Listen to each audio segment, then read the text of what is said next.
Thought this would be a great video to make, especially now, because I want everyone to stay safe and to fight for the cause. And the cause is very important. And if you don't believe so, I implore you to find out why you don't believe so. And try and change how you think about things. Okay, so for some safety tips, first of all, please, please, please, please wear a mask. We are still in a pandemic, and if you are choosing to go fight for Black Lives Matter and you're choosing to go protest for Black Lives Matter, I implore you to please wear a mask. It doesn't have to be something big. It can be one like that.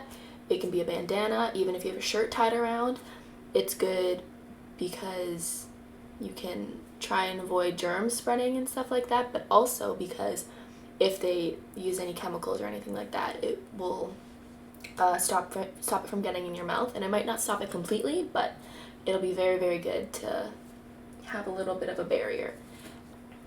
What else? Goggles definitely. I'm gonna have a bunch of links in the description box for you to be able to buy things. These are Canadian links though, so if you're in the US, you might want to look for yourself or maybe find a video that's US centric. It's just hard for me to do that just because everything I know is from Canadian websites. Well, Walmart is pretty widespread, so that one you can look into. Home Depot, I'm pretty sure, is there too, and if it's not, I know Target has some stuff like that. And if you're going and you intend to go for the whole day, maybe, I think bringing a small backpack is something else I read.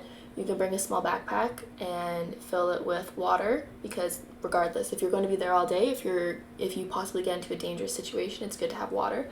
Some small snacks like granola bars, little fruit packets, things like that for when you're hungry. And maybe pack a little extra, because I know it's communities coming together, so maybe if you can help out a bit like that, only if you can, not if you feel stretched too thin, or maybe you're just not able to. It's only if you have the means to do so.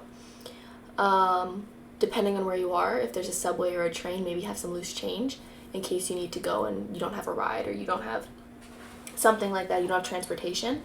Loose change for subway or a bus or even a cab if they're running. I don't particularly know if they're running. What else? Oh, some of the basic first aid supplies. So I have my kit right here. It's my first aid kit. I bought it initially a while ago because my family is super duper clumsy, and I got it for about 20 bucks at, I don't remember where I got it from. It was the store is closed down now, but I googled it and I looked at it, and a lot of these kits have basically the same things. So Ace bandages. This one in particular has a glow stick or a light stick, just in case you're in a situation where you're stuck in the dark. I don't believe you'll be in that situation, so I hope you won't need that. Some regular bandages, butterfly stitches. There's some alcoholic prep pads in case you need it. There's also scissors, a whistle. I believe this is a poncho. I think this is a poncho. And then of course we just have regular gauze. What is this? Emergency blanket. I know this one in particular has the ice pack instant cold compress. There's scissors and basic things like that. I think there's some thread. And some of this stuff is definitely not needed, but I feel like it's better to go a little bit overboard with the first aid kit because you honestly never know. But you have to prepare for the worst and hope for the best in any situation. So, on that note, I also have a little video showing it, what I have. I know I held it up a little bit, but rifling through.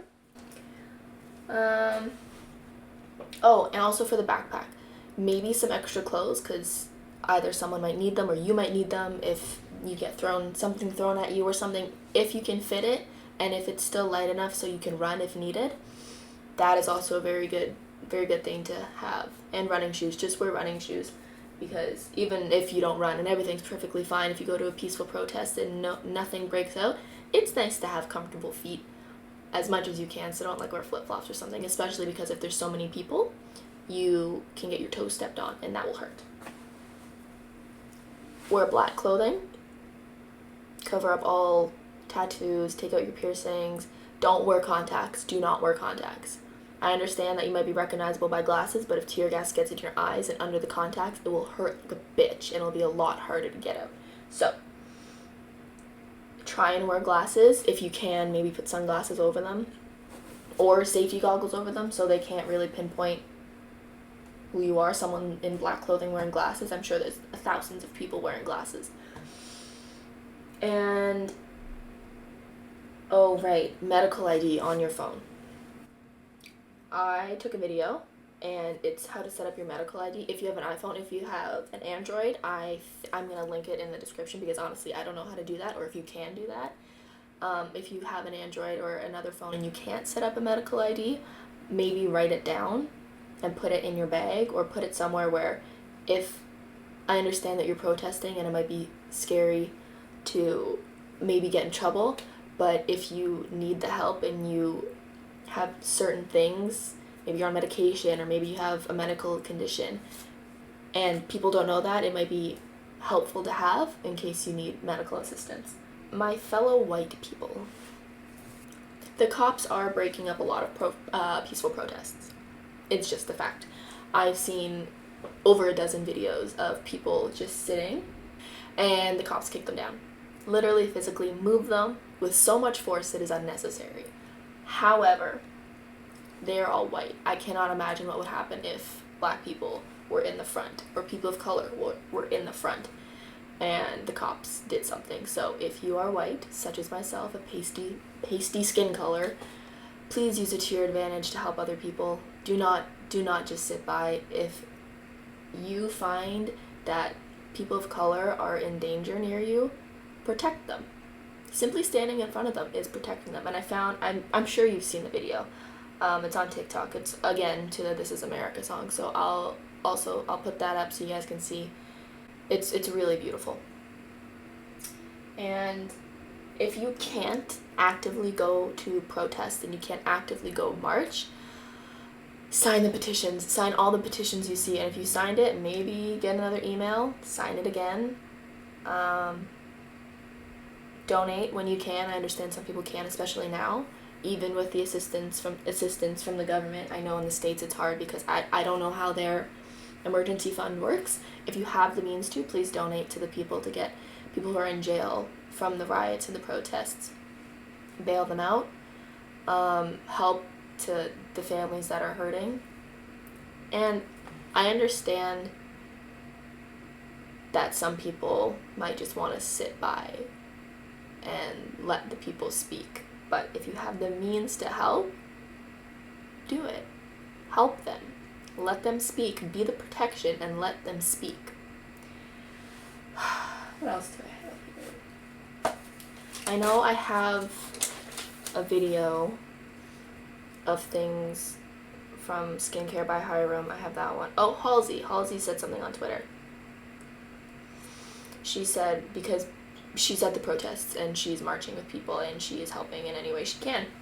And she said some of the things that you need based off of what she saw. So if you have the means to get it, that'd be amazing. I want to help, and it's hard to help when you can't get over to the States and help them because it's so bad. It's so bad there. Also, if you can't get to protest, make a sign. Go to Dollarama, go to the dollar store, and grab some poster board. Make a Black Lives Matter sign. Talk to the people in your family who have racist tendencies and confront them and tell them why it's wrong and why they shouldn't be speaking like that. It's difficult, especially if it's your family. Especially if it's someone you've known for a long time. I went to see who of my mutuals follow Donald Trump, and I unfollowed all of them, because if you follow Donald Trump, regardless if you think if he's just funny or he's being stupid and you want to see it, you can just search him. He's not private. You don't need to follow him. You don't need to give him any more ammunition than he already has to his stupid social media. I was going to talk about Anonymous. If you haven't seen that, you should go look at that. because,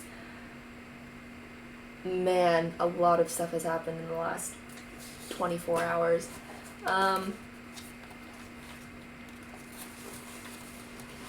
Oh yeah, I was gonna say stuff about that, but I want to make another video about that because that in and of itself is extremely interesting. A lot of drama there. Needed drama. What else? I think that's all the tips I can give you from my point of view. If there's anything that I didn't add, you can please comment below, and I think these are good basis tips. I think these are good, essential, basic, here's what you should do. You know, wear black, wear a mask, wear goggles when you can, cover your hair, cover any tattoos, piercings that people will be able to identify you by. Running shoes, extra clothes, water, change. Make sure you protect the people you can protect with your privilege. Map out a place that maybe you can find safety if something ultimately breaks out.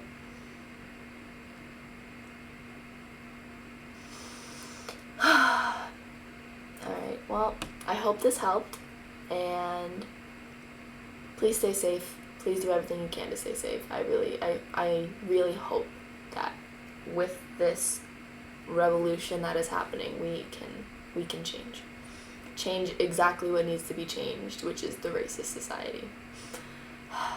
Bye. Now here's what to do if you come into contact with tear gas or you are maced. First, make sure you prepare beforehand. When you go to the protest, make sure that you have an eye covering and a face covering, whether it's a mask or a bandana of some sorts. Also, make sure to not wear makeup because the oils present in makeup will cling to the tear gas or the mace and make it even worse for your eyes, your mouth, or anywhere else on your face.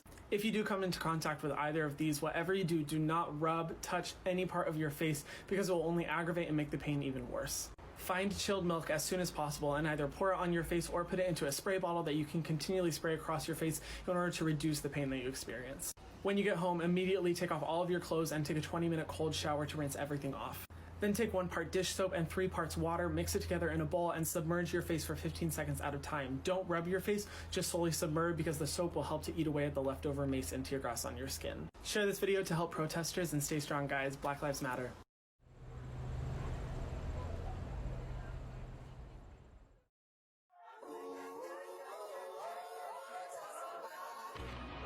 This is America. Don't got you slipping up. Look how I'm living up. Police be tripping up. Yeah, this is America. Guns in my area. I got the strap. Now they always say congratulations. We know these big guys, he's no longer just being here. In honor of his legacy. We're not rioting, guys. We're not shaming anybody, guys. We're just humbling ourselves before you. Yes, Lord. You brought the thunder and rain today, God. Because Satan takes the L today. Father, in Jesus' name, you get the victory.